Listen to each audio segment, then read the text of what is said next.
let's get into some of these top foreign prospects this year, because there's quite a few of them at the top, and I think we've got some differing opinions. Who do you guys want to start off with as some of your favorites of these top international prospects? I mean, I think there's a lot to like about all of them. Mm-hmm. But y'all know who my guy is, but I don't want to. I don't want to. Are you putting that out there? He's your guy. Can we quote you on that? I think. Branden, let's hear it. I think offensively, Nikola Topic, I think he's probably one of the better offensive prospects. That might be a. Say it with your chest. I'm gonna say it with my chest. You said that you said his name lightly. You were like kind of whispering. Nikola Topic is go. one of the best offensive prospects in this draft. Okay. I will say. Plus, he just makes everything look so easy. Now, whether that's a plus or whether that's a negative, that could be debated. But I do think there are some flaws in his game, but the stuff that I do like is just how easily he gets into the paint. And with the NBA, I think we see how important paint drives are to a team. Like, just look at the Shays, the Lukas. Like, having a guy who can do that creates so much more for the guys around you. And he's a good playmaker. So I think just having those two traits alone really helps him. Now, whether or not he's going to be a, insane all-star, I think we still need to see a little bit more. I was excited when we found out he was going back to the EuroLeague, but then he got hurt. So it was like, I think he should be back here soon, but we'll see what happens with that. But he's a guy who also, I think, an underrated part about him is, like, for his size, I feel like he has pretty good speed. Like, because he takes defenders and pick and roll coverages just pretty much right off the dribble. Now, that could also just be the guys who he's going up against. They're not necessarily the best defenders. But I think the fact that he's doing that and he makes it just look so easy and comfortable, I feel like that's a good sign. Now, the one thing I will say, I would like to see him have a little bit more of an in-between game. As far as a three-point shooter, he's not really like the most knockdown guy, but I think he's capable. I think he's shooting like 30% or something like that when he was in the Liga ABA. Mm-hmm. But, he was actually shooting, let's just say around 30%. And I don't think that's necessarily going to be his bread and butter, though. And, like, you look at a guy like Shea, he doesn't shoot that many threes a game. But, having that mid-range game, I think a lot of that, too, you guys can weigh in, too. But I feel like a lot of that just comes down to having strength and, putting on a little bit more on your frame. Because the closer you get to the paint, the harder it is to just, rise up over people. True. Like, and I remember actually seeing Shai Gilgeous in person, you really realize like how much of his body he's using. He's like using his shoulder, even on like little step backs and stuff. He's giving that little push off. Like, having strength is so important to getting to that mid-range game, and that is one thing I've noticed he does kind of struggle with. He doesn't have insane athleticism right now necessarily, but I think there's a lot to like about his game. I feel like he's just a really polished prospect, to be honest. I'm on the opposite spectrum. I think his passing is by far the most polished. I think that's something he's going to come in and be able to contribute right away.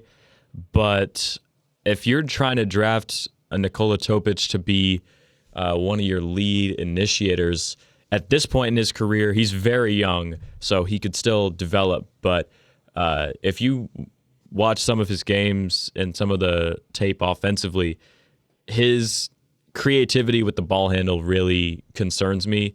I think a lot of lazy comparisons are going to be made to Luka Doncic just because he's an international prospect, around 6'6", 6'7", but he runs a lot of guard. But even at that age, Luka Doncic was incredibly creative, step-back threes, using his body to get to space. A lot of straight-line drives for Topic in his recent games. And I feel like some of the physicality in the NBA is really going to hinder him. And when he's trying to develop and improve, I feel like if he's out there, maybe that'll help him playing against higher competition in the NBA, but that could also be a big time hindrance to him is if every night he's going out there and just getting bodied and can't really work on the stuff he's looking to improve on. Yeah, I'm more with Jake here. I don't see top 5. I see maybe latter half of the lottery for Topic. I think he's someone who, besides his passing, he doesn't really do anything else really well yet. Like, he's an okay finisher, but I don't know if his speed isn't enough to get him there at the next level. It doesn't. He looks like he's slower. Like Jake said, he doesn't look very creative, and he doesn't shoot the 3 well. And he's someone who you would like to have a mid-range, but he doesn't shoot it at a high clip or very efficiently currently.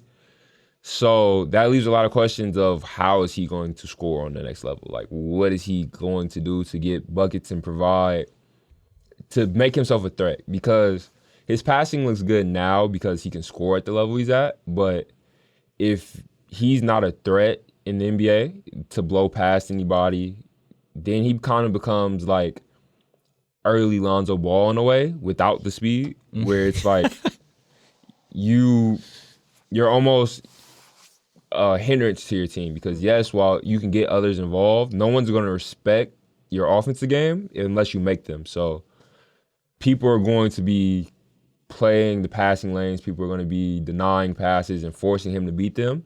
And right now, currently, I just don't see it on his tape that he has this offensive skill to do it.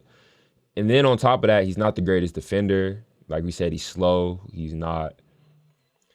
Nothing really stands out personally. Like, Okay, I want to say, though, I don't think he's necessarily a slow player, though. Because I feel like, at least for me, I watched one of his games, and I feel like you did kind of see a little change of pace. I know, like, the straight line drives, I think that is a good point. And for him, I think a lot of that, too, is also why he's so high, because all of his offense pretty much just comes out of the pick and roll. So that, I think, is a good point. But I do also think, now I'm not necessarily saying he's going to be, like, Insane. But, like, I feel like, there is I almost think about like Josh Giddey. If he's in a situation where he has a lot of creators, drivers around, just offensive threats, like I feel like, okay, I don't want to say Josh Giddey now because I think. Well, I think it's a good point though. Like I see Topić, and at this point, I don't think he's ready to come in and run the offense for 35 minutes a night. He's very young. He needs to work on his handle. There's going to be physical vets. Like I just imagine like he draws a matchup with Pat Bev one night. Oh my goodness. Nightmare. That's going to be awful for him. I think if he goes to a team where he could be like a secondary ball handler, maybe not necessarily off the bench, but just, not every set he's bringing it up and leading a ball screen or something. Maybe down here with like the Atlanta Hawks, if he can learn a little bit from Trae Young about how to handle some of the physicality in the NBA.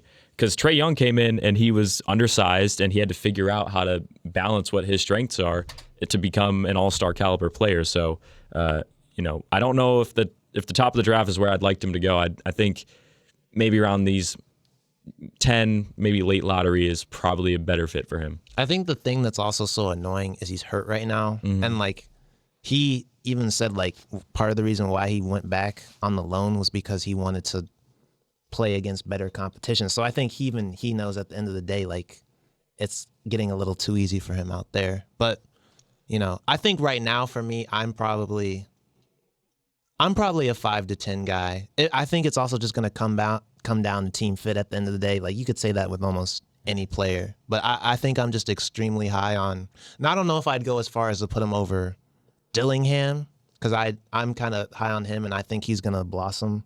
But I think in a way, Dillingham's also kind of hurt by the fact that he has to share a lot of the rock with those other guys there. But as far as where I think right now, I'd take him as high as like 5 to 6, somewhere in there. See, I agree that it's definitely a fit thing, but kind of going back to what you said earlier, how you kind of compared him to Giddey, and you see people lazily compare him to Doncic sometimes. The reason why I personally have him more in like the 15 to 20 range is because the reason some of Giddey and Doncic's game works like it does is because they're closer to 6'8" than they are to 6'6". Like, Topić, you can make it in the NBA as a slow player. I think Luka's proven that. Or not necessarily slow, but someone who relies on change of pace, not the most freakish athlete. But when you lack creativity, I think you need to be kind of taller. And at 6'6", I think it'll make it really hard for him. I agree that he would have to be on a team with a lot of different people who can create their own shot. And almost like a bench piece to come in and run the show for a little bit, make a couple really smart plays, and then kind of go out when it's time to close the game. So I think the more ideal fit would be on like a championship contending team. Like someone like a Golden State, I think he would really fit in on just as a change of pace player. But at the top of the draft, I just feel like it's a trap. Like if I was his agent, I would be trying really hard to drive his stock down because I think it would be a nightmare putting him with someone like the Wizards or someone like the Spurs where the fan base was going to be relying on him to have success early. Mm-hmm. And I think some of the reason why Josh Giddey worked is because Thunder fans knew they weren't good. Like, they're not good, and they already had Shea. So it's like, we're not where we're going to go. We have a couple years to get better. So you don't have to be great right away, and we have someone who's great. So it's like, if we bust on this pick, it's not the end of the world. The Wizards, he would be coming in as the number 2 pick. He's the first pick of a rebuild. He's the ticket item almost. And I just don't think at this point in time in his career he's ready for that. I think ideally he would get to sit behind someone for a couple of years and really learn how to be crafty on the NBA level, learn how to draw fouls at a high level. And I think then he would be maybe ready to run offense. But currently, I don't see it. I don't see a player in the NBA that plays like he does at his size that's a starter or somebody that if I had to redraft their class, I would take them at number 2. Yeah, and just real quick, I don't know, you probably want to talk a little bit, Brandon, but the Wizards is also just kind of a weird fit because they already have Denny Avdia, who, not just because he's an international player, but they're very similar in size, very similar in skill set. Denny, some of his better plays on the court are when he's able to dribble the ball in transition and, feed it to one of his teammates. That's what you would kind of hope Topić can do is do some of that. So it would just be kind of just too much of the same thing in that Wizards offense, I feel like. And see, even Avdia, he's 6'8", 6'9". Like, at 6'6", I feel like it's a big difference from being 6'8". Because at 6'8", your size allows you to get different angles for passes and finishes at the rim. At 6'6", you're more looking at like a Shea. And like you said, he relies on physicality and a lot of things to get his shot off. And Topić not only isn't that at the moment in time, like he's not physically imposing, he doesn't have a shot at the moment. So yeah, it's just like on those drives, like you'll see a player like Shea, he'll get into the mid-range, he'll look around a little bit, maybe dive to change direction. Most of these drives from Topić, he'll get a screen right and he'll just go one speed all the way to the rim, and there's no center in there, even in international play where a lot of times they can just sit in the paint with no 3-second call. So it's good. I feel like it's going to be a pretty big learning curve for him, but it's not just Topić.